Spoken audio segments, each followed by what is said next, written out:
Back on the Porsche. So I have the dash, upper dash reinstalled, and I'm getting ready to, I've been routing the wiring.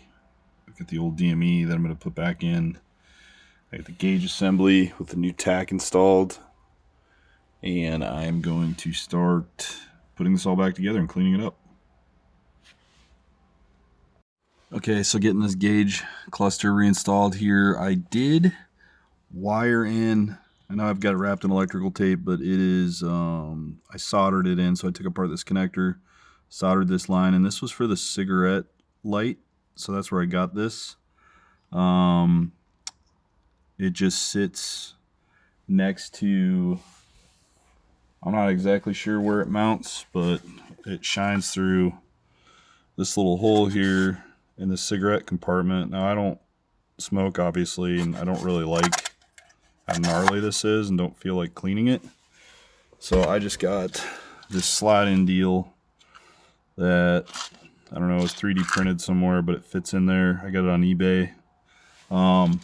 But why I wired in this additional light here was on the back of the speedometer cluster, there's 3 holes for lights. Now this one here, see if I can point and talk at the same time. This one here was just covered up with tape. There wasn't a light in it. It just had the 2. It was only wired for the 2, and then obviously I've got LED kit installed on the multi-gauge cluster, and then I've got 2 LEDs for the tack.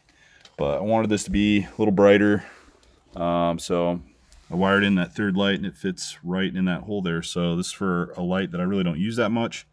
Also, I went in and I replaced the bulb with an LED that illuminates this light switch. I didn't even know that did illuminate, but it does. So there's a light bulb in the connector in the wiring harness itself, and it's the same bulb as these guys here. And I think I just got this off Amazon or something, but yeah, so I was able to just pull that out, put one in here. I replaced this LED here, and this bulb here, which is weird because this used to only light up when I was pushing it and it would blink. But now when the key's in, this is lit, and then it blinks when I have the hazard on. So it's always lit. It's not super bright, but it's kind of cool. I like it. And then I went through, I replaced all the LED bulbs in these guys here. This one's just got a little bulb there that's not replaceable. Or if it is, I haven't discovered how yet.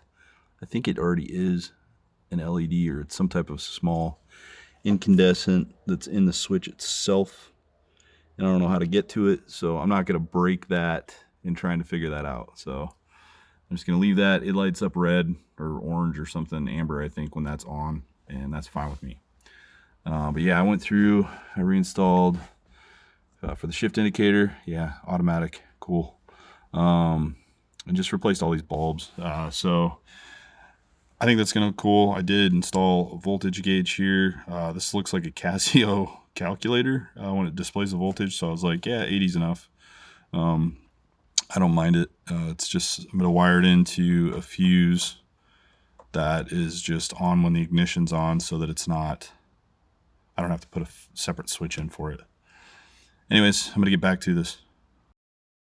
Just a quick update because kind of a lot's going on. I did replace all the gauge lights with LED. Like I said, that 3rd one, it's so much brighter.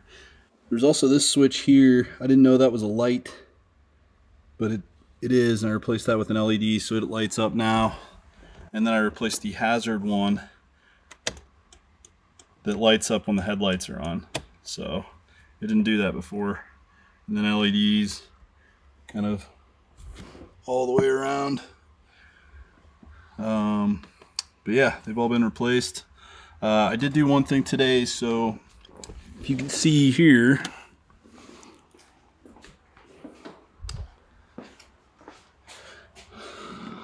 this was the fan resistor that was on the car. I got, it was only like 20 bucks or something like that, but I got a Toyota Tacoma cooling fan resistor. It's got 4 plugs. None of them are labeled. So I just had to check the ohm readings, and I went to don't know if it's the ground or whatever that's on the fan, but it was connected as a bypass to that resistor. So I connected that to one end, and then literally resistance increases as you go further away from that plug. So that's how that works. Didn't need all of them. So I've got the first two low, and then a medium, and then the bypass is just all on. So I'm going to mount that so that that fin will cool, the resistor will cool. But yeah, now, so we've got low, medium, and then high. Pretty cool. Cooling fan, radiator fan. So that's gonna be my next project. It was missing the relay, or it had just this relay in. It was just jammed in there. This is not the correct relay. The relay the cooling fan needs has 6 prongs. This one only has 4. My car was idling earlier. It was starting to get pretty hot, so I turned on the blower fan to max and just turned the heat on, which is kind of cool because it let me make sure that the the heater control valve was working, and it is, because it immediately started blowing hot air and kind of brought the temperature down. The fan was also only running in low. I tested the thermo fan switch that was on there. It is working, but since the wrong relay is on there, I believe that's the issue. I was checking block temp just to make sure. It was getting warm, but it didn't overheat. The blue exciter wire for the alternator. So if I tap that exciter wire after it starts to 12 volt positive, the alternator engages and it starts charging, but it only charges like 13.4 volts. I feel like it should be higher than that. I put a new voltage regulator in. So anyway, the exciter wire does not work. The directions on Clark's Garage says the 1 and 4 are for ignition, and then the 7 and 8 are for charging. The exciter wire is blue. There is a blue wire that's on there, and if I tap that blue wire to 12 volt positive, it'll engage the alternator. So I know that, but it's in the 4 and 5 slot. However, if I keep that wire hooked up to anything, the engine just runs like shit. So what I'm going to do, since that wiring is still going through the alarm harness and the alarm module is no longer a part of this car, I am going to run a new exciter wire into the dash to the opposite side of the charging bulb, just so that the ignition goes to the charging bulb, comes out from the charging bulb to the exciter. The bulb is the resistance, and that should bypass the alarm harness. So kind of annoying because I'm going to have to pull that freaking gauge cluster out again, but there's no other way to do this. I thought about running a lead to the starter solenoid, because that should only be on when the key is fully engaged to the start. However, this does create like 8 volts, so it was engaging the starter solenoid while the engine was running. Not cool. Luckily, I noticed that before anything crazy happened, but it is what it is. That was an issue. Other than that,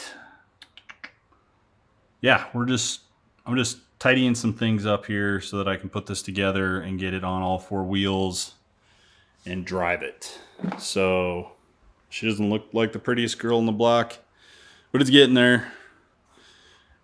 Need to put in the other seat, but I do have everything back. And yeah, I had no idea that had a light behind it, so that was kind of cool. Got all the lights working. I need a new bezel for the sunroof. The sunroof motor's all hooked up. It works. I need to put the glove box back together. I just was going to redo that light, but that light is just an on-off switch. I don't know who would open the glove box and then manually turn a light on. So I'm going to try to find a way to get a on-off button so it depresses when the door is closed, kills it. and then wire that in. But I'm going to put it all back together because I need to get that other seat in and be done in this interior. Needs a final cleaning, but everything else is going. I'll post some more videos. It's been a minute.